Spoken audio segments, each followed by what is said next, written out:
Langsung aja kita mulai ya. Pernah nggak sih kalian sadar kalau ada satu rahasia alam raksasa yang benar-benar terjadi tepat di depan mata kita setiap harinya? Maksudku, coba bayangin, air yang turun dari langit atau yang sekedar mengalir dari keran di rumah kalian. Sebenarnya, ada sebuah mesin tak kasat mata yang bekerja 12 bulan nonstop di planet ini. Dan di pembahasan kali ini, kita bakal bongkar habis-habisan gimana cara kerjanya. Oke, mari kita mulai. Hari ini kita punya 4 poin utama.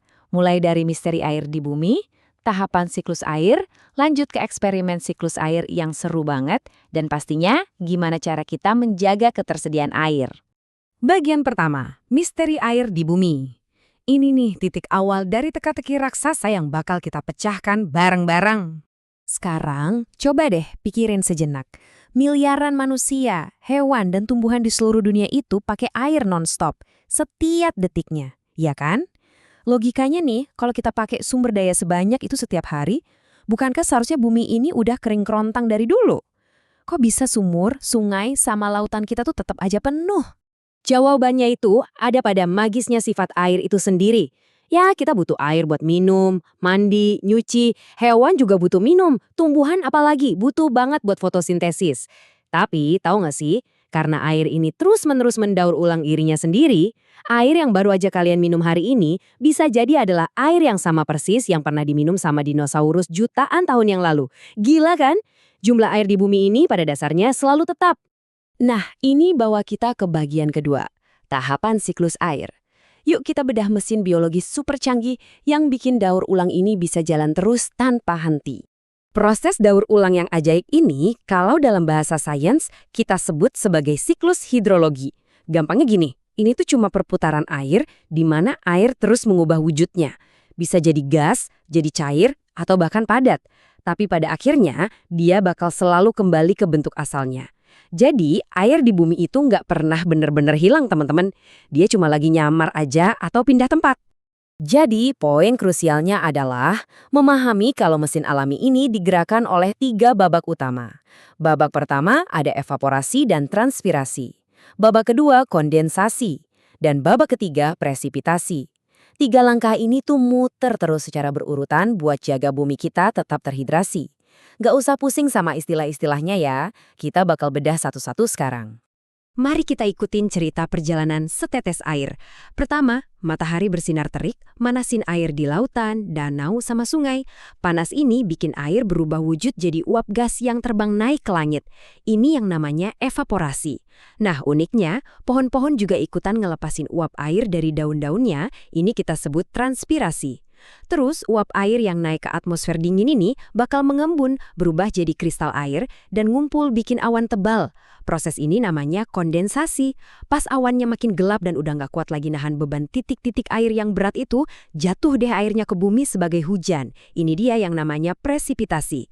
Habis itu, airnya ngalir lagi ke sungai dan laut, dipanasin lagi sama matahari, dan ya, siklusnya berulang terus tanpa henti. Lanjut ke bagian ketiga. Eksperimen siklus air. Kalau cuma dengerin teori aja kan kurang greget ya. Mari kita buktikan sendiri konsep raksasa ini, langsung dari dapur kita. Oke, langkah pertama, siapin toples kaca yang bersih di dapur. Terus, tetesin sedikit pewarna makanan warna biru ke dalamnya.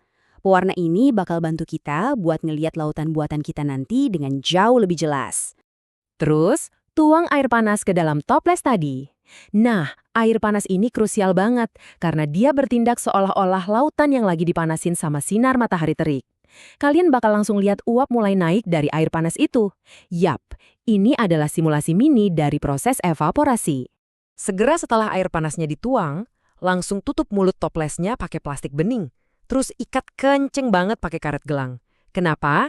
Karena dengan gini, kita baru aja bikin sebuah atmosfer buatan yang tertutup. Uap air yang panas tadi sekarang terperangkap dan naik ke atas, menyentuh permukaan plastiknya. Dan ini dengan brilian mengilustrasikan langkah terakhir kita, taruh beberapa bongkah es batu tepat di atas plastik tadi.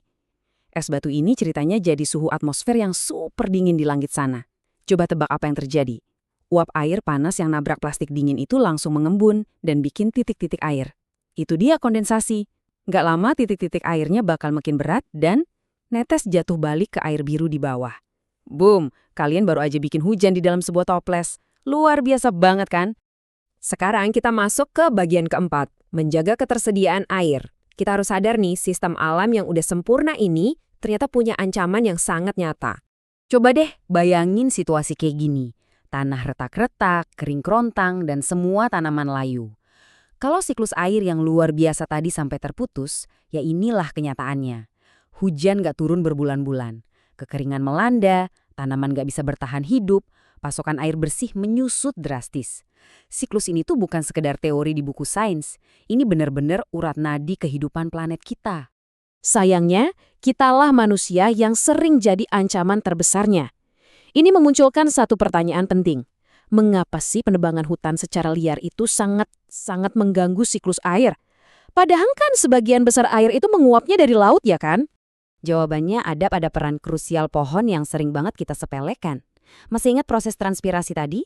Pohon itu menyerap air hujan, terus ngelepasinnya lagi ke udara sebagai uap. Nggak cuma itu, akar pohon fungsinya mirip banget sama spons raksasa yang nahan air di dalam tanah, supaya bisa jadi mata air yang jernih. Kalau hutannya dibabat habis, penguapan berkurang drastis, hujan makin jarang turun, dan air malah bablas nggak bisa meresap ke tanah. Jadi solusinya udah jelas banget, kita wajib melindungi siklus ini. Caranya, tanam pohon, stop penebangan liar, dan pastinya jaga sungai kita tetap bersih dengan tidak buang sampah sembarangan. Nah, ini membawa kita ke akhir pembahasan kita hari ini. Bumi itu udah ngasih kita sebuah mesin pendaur ulang ajaib secara gratis. Tapi, mesin ini butuh banget bantuan kita buat menjaganya. Jadi, aku mau ninggalin kalian dengan satu pertanyaan. Apa sih satu tindakan kecil yang bakal kalian lakukan hari ini untuk memastikan siklus air di bumi kita tetap mengalir bersih dan berlimpah? Pikirin baik-baik ya. Sampai jumpa di pembahasan materi kita yang berikutnya. Teruslah belajar dan peduli pada lingkungan kita.